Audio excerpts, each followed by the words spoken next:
नमस्कार, आप देख रहे हैं न्यूज़ 1 इंडिया। आपके साथ मैं हूं सुरभि तिवारी। उत्तर प्रदेश विशेष की शुरुआत करेंगे गाजियाबाद की खबर के साथ। गाजियाबाद में सड़क हादसा हुआ है और इस हादसे में कई लोगों को एक अनियंत्रित टैंकर ने रौंद दिया है। तो हादसे में 3 की मौत हुई है, कई लोग घायल बताए जा रहे हैं। घायलों को नजदीकी अस्पताल में इलाज के लिए भर्ती करा दिया गया है।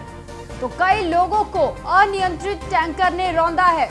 हादसे में 3 की मौत बताई जा रही है और कई लोग बुरी तरीके से घायल बताए जा रहे हैं। घायलों को नजदीकी अस्पताल में इलाज के लिए भर्ती कराया गया है।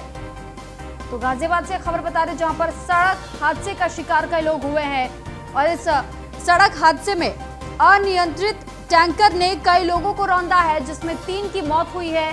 कई लोग गंभीर रूप से घायल बताए जा रहे हैं। तो गाजियाबाद की खबर और आप देख सकते हैं इन तस्वीरों के माध्यम से भी कि कैसे यहां पर भीड़ उमड़ पड़ी है। इस पर अधिक जानकारी के लिए गौरव यादव संवाददाता गाजियाबाद से हमारे साथ फोन लाइन पर जुड़ चुके हैं। गौरव, आपसे जानकारी चाहेंगे कि ये जो गाजियाबाद में सड़क हादसा बताया जा रहा है कितना भीषण रहा, कितने लोगों की घायल होने की खबर सामने आ रही है? जी बिल्कुल, इसमें इस हादसे में लगभग 7 से 10 लोग घायल हुए, जिनमें से 3 लोगों की मौत हो गई थी मौके पर और उसके बाद से जो बाकी लोग हैं वो गंभीर रूप से घायल थे, जिन्हें सरकारी अस्पताल में भर्ती कराया गया था। लगातार जो ड्राइवर था उसको अचानक से झपकी आई और जिसके बाद ट्रक अनियंत्रित हुआ। जब तक वो संभल पाता तब तक वो गाड़ी आदमियों के ऊपर चढ़ गई थी, जिसके बाद ड्राइवर अनकॉन्शियस हो गया और उसके बाद ये घटना हुई है। जी तो गौरव, क्या जो चालक था इस टैंकर का, उसके बारे में अब तक कुछ पता चल पाया, उसे पकड़ा जा पाया है? जी बिल्कुल, चालक अभी पुलिस की हिरासत में है, क्योंकि जिस समय की घटना है उस समय काफी भीड़ थी हाईवे पर। अचानक से उसको झपकी आई, जिसके बाद जो पूरा का पूरा ट्रक था वो अनियंत्रित हो गया और देखते ही देखते वो कुछ लोगों पर चढ़ गया, जिसके बाद चालक अनकॉन्शियस हो गया। उसने पर ब्रेक लगाया, तब तक पब्लिक ने उसे घेरा बना लिया और उसके बाद पुलिस का हवाले कर दिया। ठीक, बहुत शुक्रिया गौरव आपका तमाम जानकारी हम तक पहुंचाने के लिए।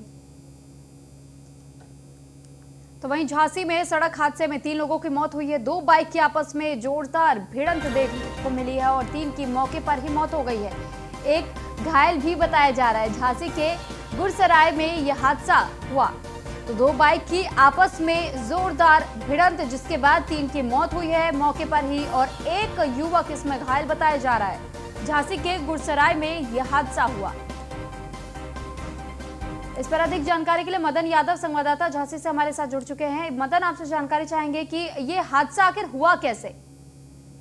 ये तेज रफ्तार का परिणाम है। मैं आपको बताऊं, क्या है कि गुरसराय थाना क्षेत्र में एक लोहिया पुल पड़ता है मऊरानीपुर मार्ग पर। पुल के पास ही जब ये दोनों बाइक थी, आमने सामने बड़ी तेज रफ्तार में थी और एक बाइक का बैलेंस बिगड़ा जो दूसरी से टकरा गई। हादसा इतना खतरनाक था कि मौके पर ही 3 लोगों की मौत हो गई, जिसमें एक महिला शामिल थी जी। जबकि दूसरी बाइक के एक सवार युवक की हालत ज्यादा गंभीर होने पर उसे गुरसराय स्वास्थ्य केंद्र पहले भेजा गया और वहां हालत गंभीर होने के बाद उसको झांसी मेडिकल कॉलेज के लिए रेफर कर दिया गया। चलिए ठीक, बहुत शुक्रिया आपका मदन, तमाम जानकारी हम तक पहुंचाने के लिए। और खबर गोरखपुर से, जहां पर एसटीएफ गोरखपुर यूनिट को बड़ी सफलता हाथ लगी है। केंद्रीय शिक्षक पात्रता परीक्षा के दौरान एक सॉल्वर अरेस्ट किया गया। दूसरे की जगह परीक्षा दे रहा था सॉल्वर यतिंदर, जो कि अब गिरफ्तार हो चुका है। रामगढ़ थाना क्षेत्र के सेंटर से उसे गिरफ्तार किया गया है। तो जो सॉल्वर बताया जा रहा था, एसटीएफ गोरखपुर यूनिट को बड़ी सफलता हाथ लगी है। सॉल्वर को गिरफ्तार कर लिया गया है। रामगढ़ थाना क्षेत्र के सेंटर से इस आरोपी को गिरफ्तार किया गया। दरअसल दूसरे के स्थान पर यह परीक्षा देने गया था। एग्जाम दे रहे थे, प्रतीक कुमार सिंह की जगह पर एग्जाम दे रहे थे। और कहाँ से आए हो? विजयपुर ग्राम भुजौली कला,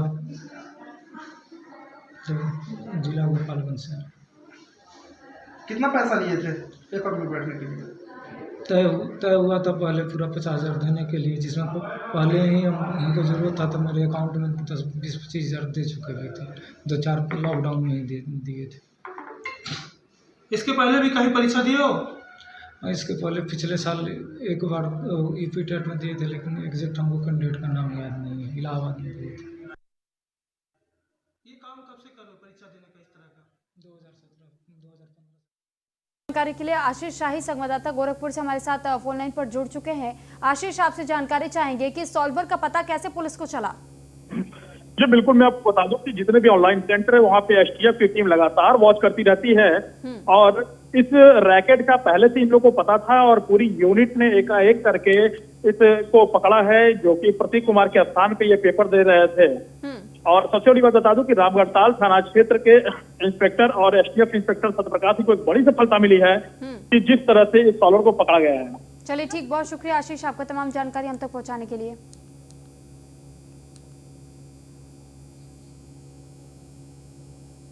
तो वहीं लखनऊ में सीएम योगी आदित्यनाथ ने भूगर्भ पोर्टल का शुभारंभ किया। चेक डैम और तालाबों का सीएम ने लोकार्पण किया।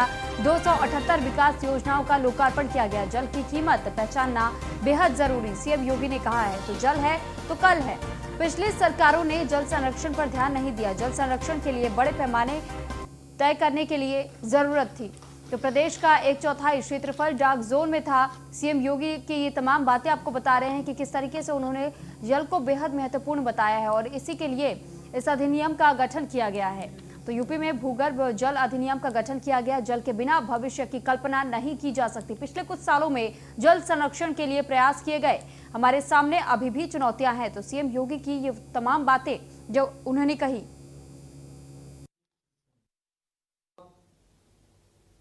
आने वाले समय में जो मांग थी, इसको ध्यान में रख करके प्रदेश सरकार ने निर्णय लिया कि नहीं, इसको सभी 75 जनपदों में एक साथ लागू करना चाहिए। देखिए, मांग और आपूर्ति में जब भी असंतुलन होगा तो समस्याएं खड़ी होंगी। जल की मांग तो हर एक स्तर पर है, लेकिन आपूर्ति की उसकी अपनी एक सीमा है। और मांग और आपूर्ति की सीमा में जब भी विषमता हुई तो वहां पे अतिदोहित विकासखंड, क्रिटिकल विकासखंड प्रदेश के अंदर बनते हुए दिखाई दिए। मुझे याद है जब हम लोग आए थे 2017 में, तब हमें बताया गया कि प्रदेश के अंदर लगभग 200 के आसपास विकासखंड ऐसे हैं, यानी 1/4 विकासखंड प्रदेश के अंदर ऐसे हैं जिन विकास खंडों में जिन्हें डार्क जोन घोषित किया जा चुका है, जहां कोई ट्यूबवेल नहीं लगेगा, जहां पे कोई जल से संचालित या जल की उपयोगिता जिन उद्योगों में रहेगी, इस प्रकार के उद्योगों को कोई एनओसी नहीं मिलेगी और तमाम अन्य प्रकार की बातें थी। हमने इसकी जांच कराई कि ये चीजें कब आई, तो पता लगा ये 1994 के पहले सर्वे में इस प्रकार की चीजें आई थी। आखिर 1994 के बाद तमाम सरकारें आई थी, उन सरकारों को इस पे विचार करना चाहिए था कि हम ये अतिदोहित और क्रिटिकल विकास खंडों को एक सामान्य जनपद के रूप में फिर से वापस लाने के लिए जल संरक्षण के बृहद अभियान के साथ इस कार्यक्रम को आगे बढ़ाएं। कुछ प्रयास प्रारंभ भी हुए, लेकिन जिस बड़े पैमाने पर होने चाहिए थे न हो पाने के कारण 2000 यानी 1994 से लेकर के 2017 तक ये सभी विकास खंड डार्क जोन के रूप में जाने जाते थे। अनुमान कर सकते हैं, उत्तर प्रदेश जैसा प्रकृति और परमात्मा के वरदान से अभिसिंचित प्रदेश अगर डार्क जोन अपने को घोषित कर देगा, जहां पे पर्याप्त मात्रा में प्राकृतिक जल संसाधन मौजूद है, हमारे पास सरफेस वाटर भी है और ग्राउंड वाटर भी है, यानी सतही जल भी हमारे पास मौजूद है और भूगर्भीय जल भी हमारे पास पर्याप्त मात्रा में मौजूद है। उस सब के बावजूद अगर हमारे प्रदेश का 1/4 क्षेत्रफल डार्क जोन में आ जाए तो हम सब के लिए आसन्न संकट की चेतावनी है। लेकिन मैं धन्यवाद दूंगा कि शासन, प्रशासन, विभिन्न संगठनों ने, जल समितियों ने मिलकर के आज इसमें काफी सुधार किया है।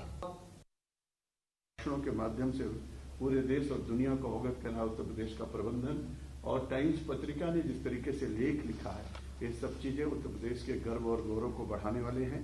और इन सब चीजों को लेकर के आदरणीय मुख्यमंत्री जी ने जिस तरीके का प्रयास किया है, उसके लिए मैं आदरणीय मुख्यमंत्री जी का आज के इस कार्यक्रम में हार्दिक अभिनंदन, स्वागत और वंदन करता हूं।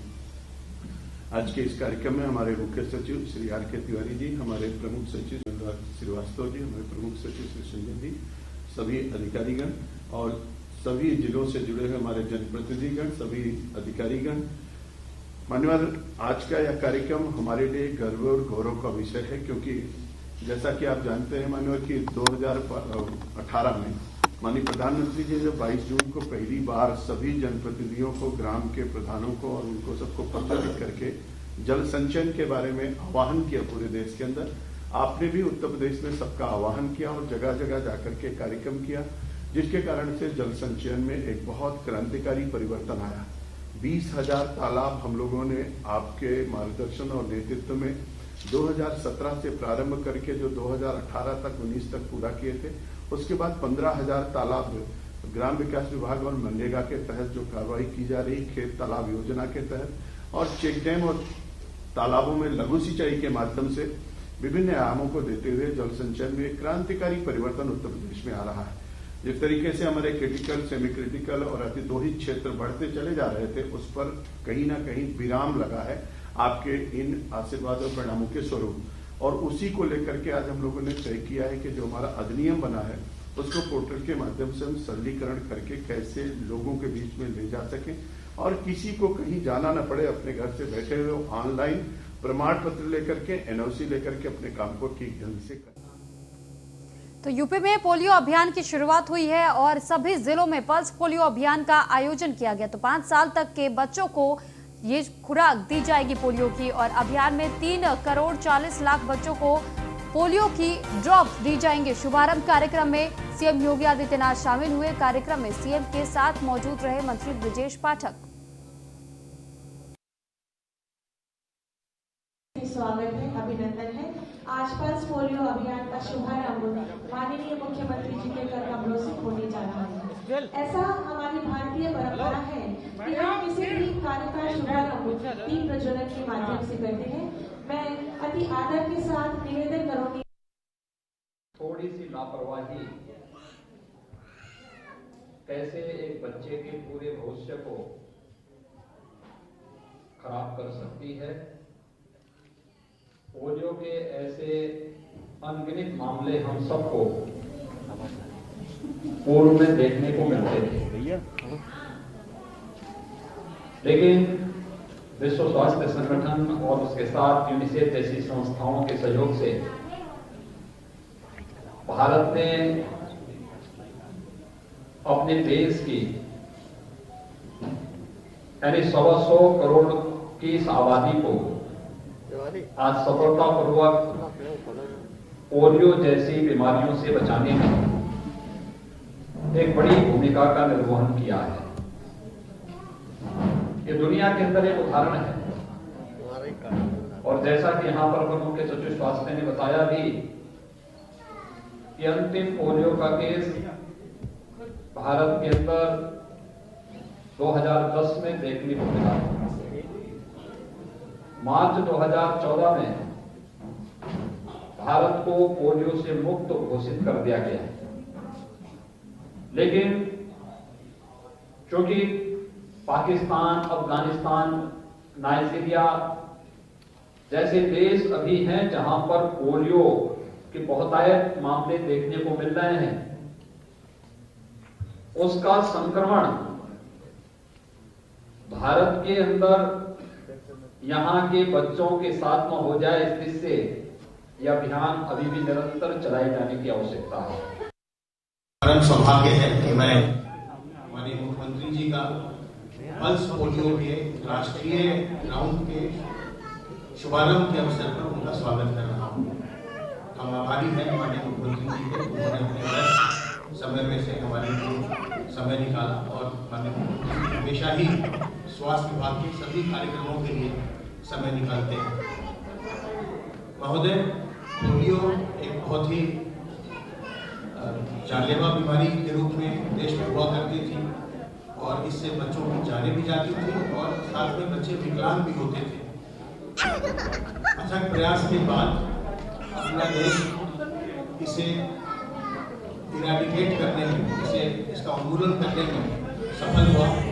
अपने प्रदेश में सन 2010 अप्रैल में फिरोजाबाद में आखिरी पोलियो का केस रिकॉर्ड हुआ था।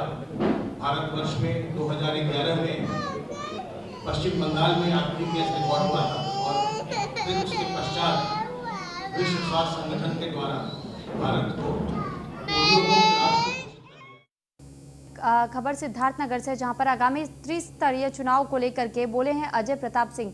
आगामी पंचायत चुनाव में हमारी पार्टी सभी वार्डों में प्रत्याशी उतारेंगी। अगर अन्य पार्टियां अपने सिंबल पर प्रत्याशी उतारेंगी तो हम भी सिंबल पर चुनाव लड़ेंगे। किसान आंदोलन पर पूछे गए सवाल पर भी बोले हैं अजय प्रताप सिंह। उनका ये कहना था कि इस आंदोलन को बाहरी शक्तियां प्रभावित कर रही हैं। वो नहीं चाहते कि सरकार और किसानों के बीच में बात। तो अजय प्रताप की ये बातें आपको बता रहे थे कि उन्होंने कैसे सरकार को घेरा है और सरकार पे सीधे तौर पर निशाना उन्होंने साधा कि बाहरी जो शक्तियां हैं वो प्रभावित कर रही है और सरकार भी अगर बातचीत करना चाहे तो वो बातचीत नहीं कर पा रही।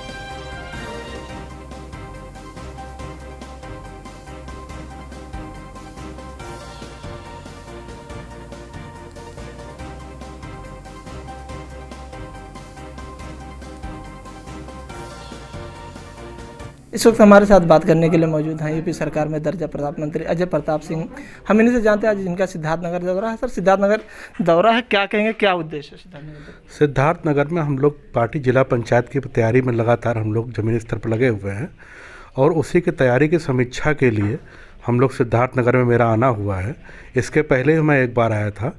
45 वार्ड कुल सिद्धार्थनगर में हैं, जिनमें सभी वार्डों पर पार्टी अपने प्रत्याशी लड़ाएगी। इसके पहले हम लोग जब हम आए थे तो हम लोगों ने एक लक्ष्य दिया था कि प्रत्येक वार्ड में हम लोग को 1000 साधारण सदस्य बनाने हैं और उस लक्ष्य की समीक्षा के लिए ही आज मेरा यहाँ पर आगमन हुआ है। उसकी समीक्षा भी की गई है। तो कुल 45,000 सदस्य ज़िले में बनने थे, जिसमें 28,000 सदस्य हम लोग बना चुके हैं और फरवरी माह तक पूरे 45,000 सदस्य बनाकर हम लोग एक एक वार्ड को जीतने का प्रयास करेंगे। सर, पंचायत चुनाव होने हैं, इसको लेकर आपकी पार्टी की क्या तैयारी है? आपकी पार्टी अपने सिंबल पे प्रत्याशी को उतारेगी क्या? देखिए, अगर सभी पार्टियां सिंबल देंगी तो निश्चित तौर पे हमारी पार्टी अपने सिंबल पर चुनाव लड़ाएगी। लेकिन ये निश्चित है कि सभी सीटों पर हम चुनाव लड़ाने जा रहे हैं, अपने दम पर चुनाव लड़ेंगे।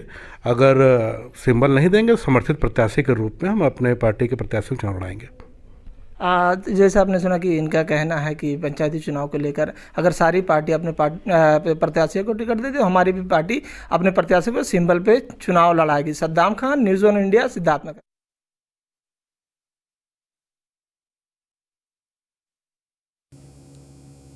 तो गाजियाबाद के मोदी नगर में लगे पोस्टर और गांव खंजरपुर में जगह जगह ये पोस्टर लगाए गए हैं। खंजरपुर में बीजेपी कार्यकर्ताओं की एंट्री नहीं दी जाएगी, तो ऐसे पोस्टर इस गांव में लगे हैं। तो पोस्टर में लिखा गया है कि खंजरपुर में आना सख्त मना है। गाजियाबाद के मोदी नगर में ये पोस्टर्स लगाए गए हैं। इस पोस्टर पर साफ तौर पर लिखा है कि खंजरपुर में आना मना है।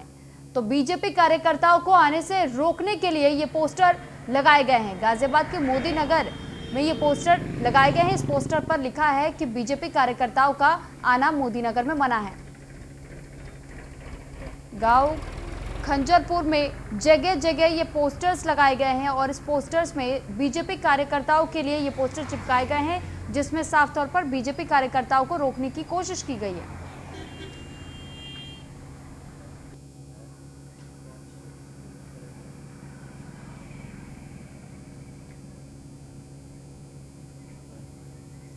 तो गाजियाबाद में जो पोस्टर्स लगाए गए हैं वो पोस्टर भी आप अपने स्क्रीन पर देख सकते हैं। इस पोस्टर में साफ तौर पर पहले तो किसान एकता जिंदाबाद लिखा है और उसके बाद इस पे साफ तौर पर ये लिखा हुआ है कि ग्राम खंजरपुर में बीजेपी कार्यकर्ताओं का आना सख्त मना है।